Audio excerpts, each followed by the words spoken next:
Good morning, Villa fans. Villa kick off pre-season tonight with a fixture against Walsall at the Pallet Truck Stand Stadium. It's a stadium that I went to last year to watch Aston Villa play against Atletico Bilbao, and that's where these pictures in the thumbnail come from last year's fixture. But yeah, Villa kick off pre-season today against Walsall. 7:30 kickoff. Fortunately, I can't get down there tonight. Would have loved to, but family commitments and all that sort of stuff. I mean, I can't. But anyway, just wanted to jump on and just talk a little bit about the fixture. This will be a very quick sort of match preview, not too much to talk about, not too much kind of relevance really given to this. It is literally just, dusting off the cobwebs a little bit for a few of the players. I'm not sure what Unai Emery is going to go with. It might be two separate teams in two separate halves. So it's hard to really sort of judge. Obviously, Marco Bizzo in the building, signed yesterday.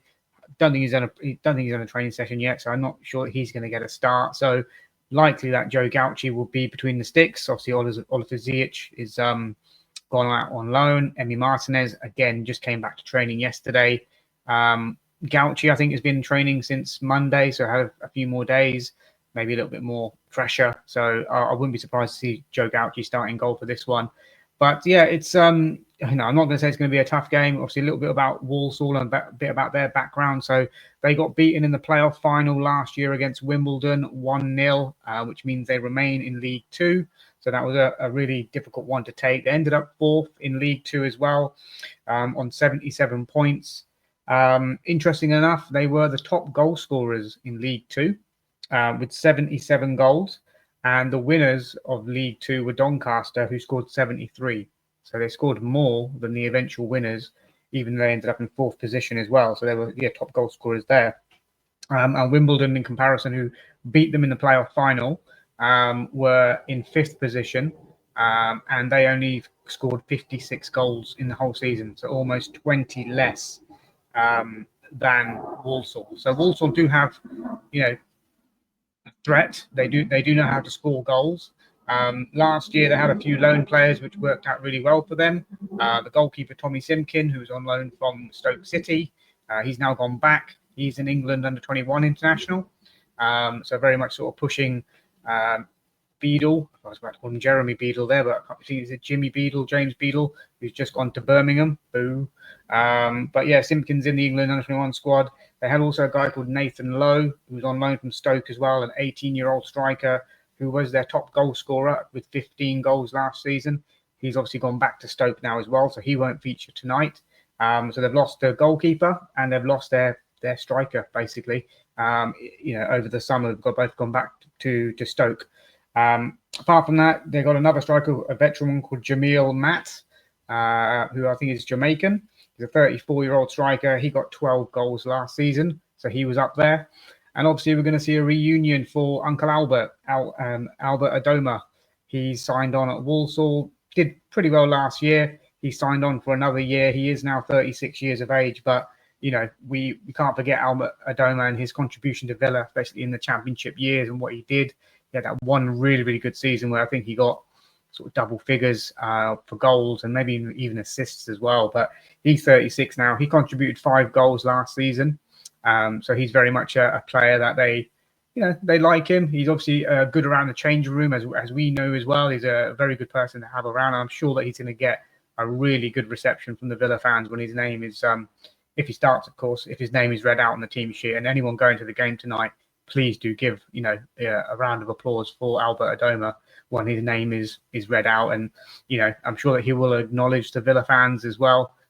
He's one of those players that was on that journey from the Championship and really, really helped us and contributed so much for us getting back into the Premier League. So show your appreciation for Uncle Albert Adomah when he hopefully takes the pitch tonight. Whether he starts the game or not, I'm not too sure.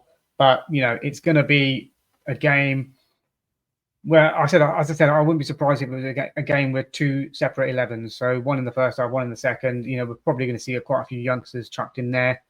Is Zepi Redmond going to get a chance tonight? Daniel Marlon, perhaps. I can see him getting a start. We might see the likes of some players from the youth team as well, perhaps.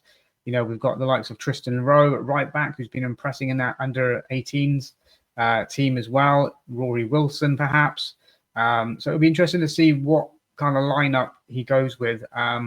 Andres Garcia has been back since sort of Monday, even though he played in the under-21 tournament as well. So he seems to be chomping right at the bit there. And it wouldn't surprise me to see, you know, a lineup such as, I mean, Gauchi maybe in goal, Garcia at right back, centre backs, you know, Pau Torres came back quite early, so maybe Pau Torres and Bogard at centre back perhaps.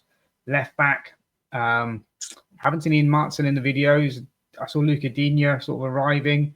Wouldn't surprise me if we went with someone from the youth team there and just sort of gave a youngster a chance. Maybe Kane Taylor, who's played against Al Ain. I think he scored in that game as well from the sort of left back position. And then midfield wise, it's anyone's guess really. But you know, I think we will see some young players. Maybe Jim Aloba. I can't even pronounce his name all the time, but maybe he'll get a chance. Maybe Young as well, Kadan Young, perhaps. Maybe there's a chance for him. And it also could be a bit of a shop window for a lot of these youngsters. Obviously, we let Finley Monroe go. Tommy O'Reilly left yesterday as well on loans. So it could be a shop window for the likes of, you know, Swinkles, who's played at this level.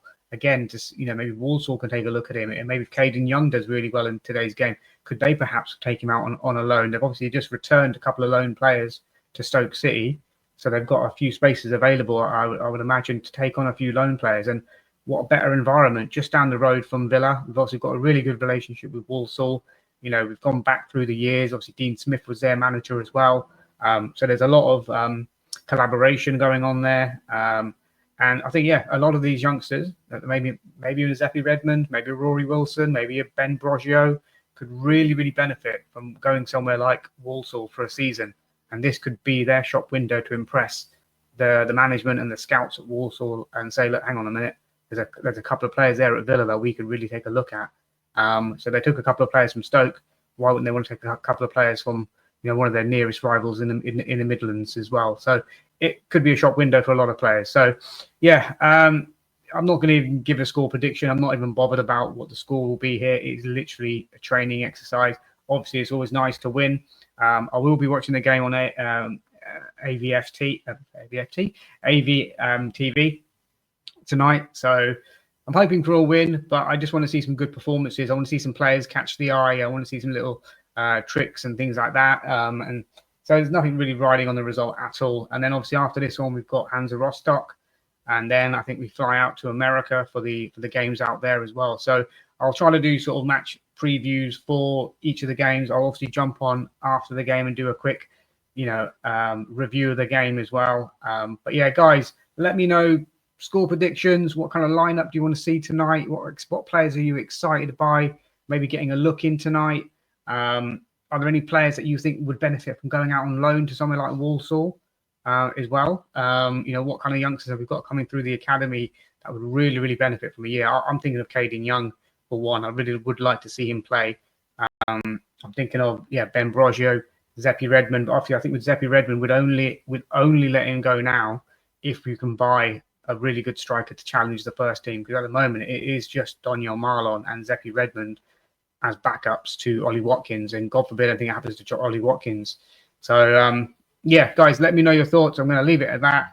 Like, subscribe if you made it this far. Most of you guys that watch my content are not subscribed. I did a video a few weeks ago with the Aston Ozcan and Zepi Redmond and who were they. I got over 2,000 views. 90% of the viewers were unsubscribed. So please do click that subscribe button. I will come at you with more content, more match previews, reviews, transfer news when it drops. I'm not one of these guys that's going to jump on every single transfer rumor. I like to see a bit more concrete evidence to who's coming in, like the Marco Bizzo one. So I'm not going to jump on every single name. It's just not what I do. But if I hear something that I think is going to be legitimate, you know, of course I'll talk about it and give my thoughts about it. But guys, I'm going to leave it there. Like, subscribe. Have a good day. Bye-bye.